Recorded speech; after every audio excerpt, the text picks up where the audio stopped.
Hello, dear listeners of the Storytelling Podcast channel. My name is Jennifer. I'm 45 years old. All my life, I've been doing what I love, baking cakes and pastries, delighting people with my sweet masterpieces. It would seem that nothing could be better than when your work brings happiness to others. But something terrible happened in my life, something I'm ashamed to talk about, something that makes me unable to look my loved ones in the eye. I seduced my stepson, Ethan, and now I don't know how to live with it. It all began 2 years ago when I married Richard, a successful businessman and caring father of 2 children, son Ethan and daughter Mary. His son Ethan was 20 at the time. He was studying in college and came to visit us during holidays. At first, we just communicated nicely. I tried to find common ground with him, wanted to be a good friend to him. Ethan turned out to be a very pleasant, well-mannered, and intelligent young man. We could talk for hours on various topics, share our interests. Gradually, I began to feel something more for him than just friendly sympathy. I was drawn to Ethan like a magnet. I eagerly awaited his visits and tried in every way to attract his attention. I understood that my emotions were completely inappropriate. After all, Ethan is my stepson, my husband's son.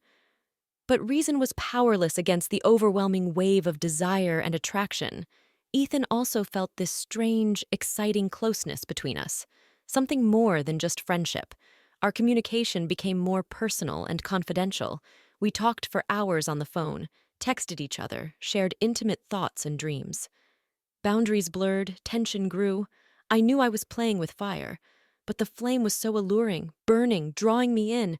And one day this tension reached its limit. Richard wasn't home. Ethan and I were left alone. I was preparing dinner when he came into the kitchen. An ordinary, playful conversation ensued, but at some point we both fell silent and just looked into each other's eyes. Time seemed to stop, and then Ethan decisively stepped towards me, hugged me, and dug into my lips with a passionate kiss. The ground disappeared from under my feet. At that moment, I forgot about everything in the world except the all-consuming desire. What followed were minutes of blinding pleasure and complete dissolution in each other. We merged into one, burning in the flames of forbidden passion.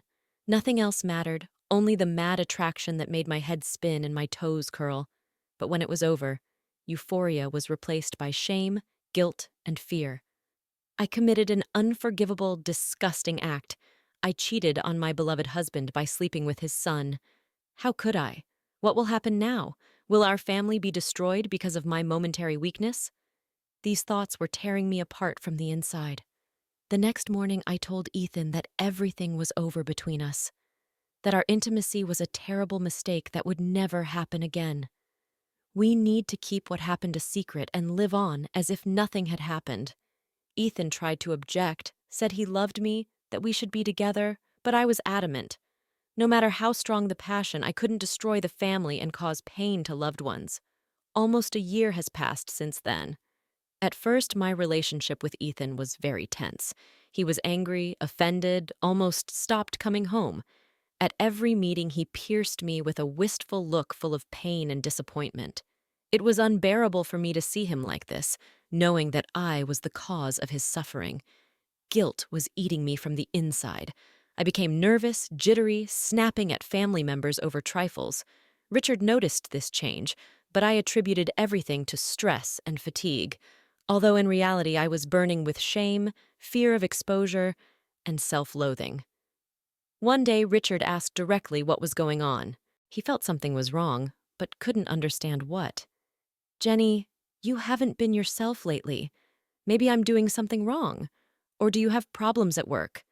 Let's talk, I want to help you." There was such sincere care and love in his eyes that I couldn't bear it anymore. "Everything's fine, honey, really. Just a lot of orders. I'm very tired. Sorry for snapping. You're the best husband in the world. It's definitely not about you." I hugged Richard, hiding tears. How ashamed I was. He puts his soul into me, and I betrayed him in the most vile way. But I understood that confessing would mean destroying our family. So I decided to atone for my sin in secret. I became an exemplary wife and stepmother, cooked my husband's favorite dishes, organized family evenings, took the children to clubs. At work, I doubled my efforts to immerse myself completely in my favorite business. But the pain and guilt still gnawed at me from within. When meeting with Ethan, the atmosphere was extremely tense. We hardly talked, avoided looking at each other. He seemed to surround himself with an invisible wall of alienation. It hurt me to see how much I had wounded this wonderful young man. The only thing I could do was try to be a good friend and mentor to him, no matter what. Ethan, I know how hard it is for you now, but believe me, this will be better for everyone. Please, don't hold a grudge against me. I cherish you very much and want to continue being part of your life. After all, we're family. Let's try to start with a clean slate. Once I dared to have this conversation. Easy for you to say, Jennifer. You broke my heart, played with my feelings, and you think I can pretend nothing happened? I can't even look at you. Ethan angrily threw and left, slamming the door. All I could do was swallow tears and blame myself for what I had done. Over time, my communication with Ethan more or less improved, although it remained tense. He became calmer, more restrained. Apparently, the resentment gradually dulled, but the former ease and warmth in our relationship was gone, and my relationship with my husband cracked. Trust disappeared, alienation appeared. Richard didn't understand the reasons, but acutely felt this sad change. Almost a year has passed, but the feeling of guilt still hasn't left me. I still punish myself for that terrible misconduct. After all, I betrayed the closest people, destroyed our family with my own hands. And for what? A momentary flash of passion? It definitely wasn't worth it. Trying to dull the pain, I immersed myself completely in work. I took the most difficult orders, spent days in the bakery, bringing my confectionery masterpieces to perfection. Colleagues joked that I was obsessed, called me the queen of cakes, but I was in no mood for laughter. Creativity only temporarily dulled the pangs of conscience. Jennifer, maybe it's enough to kill yourself at work? Let's go somewhere to unwind, relax. You haven't been yourself lately. I'm worried about you. Richard repeatedly tried to pull me out of my cocoon of workaholism. He looked at me with such tenderness and care that my heart was breaking with shame and remorse. But I couldn't do anything about it. So I lived, in constant pangs of conscience, fear of exposure, endless work. This was my punishment, retribution for betraying the closest people. No matter how hard I tried to make amends, nothing could erase that terrible act from memory.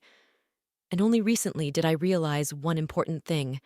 If I want to try to fix everything, I need to gather courage and honestly confess everything. Only the truth, no matter how bitter it may be, will help heal my family.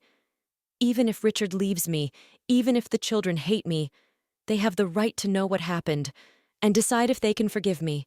That's why I'm here with you. Please don't judge me too harshly. I hate myself for what I've done, but I sincerely repent and want to try to fix everything. I will definitely talk to my husband, ask for forgiveness from Ethan, from Richard's daughter. I will accept any consequences of my actions. Let this be a lesson to me for life.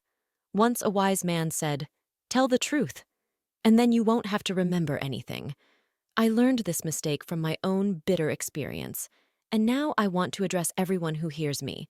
Appreciate what you have. Cherish your loved ones. Be honest with them and with yourself. Remember that any misconduct will sooner or later be followed by retribution. But at the same time, no. It's never too late to try to correct what's been done. The main thing is to find the strength to admit mistakes and ask for forgiveness. Forgive me, I am very guilty before my family, but I've learned this bitter lesson and promise that this will never happen again. Now my goal is to become a truly good wife, a wise stepmother, and just a decent person. To remain faithful and devoted to those I love, no matter what happens. To be honest even in small things, and to prove my love to my loved ones every day through my actions. This is such a difficult story I've got. If it helps someone think and not repeat my mistakes, then I didn't decide to share it in vain. Be happy, take care of each other. Thank you for listening. Did you like this story? Let us know in the comments what you liked. Subscribe to our storytelling podcast. Also, don't forget to like and ring the bell so you don't miss more interesting stories. See you soon.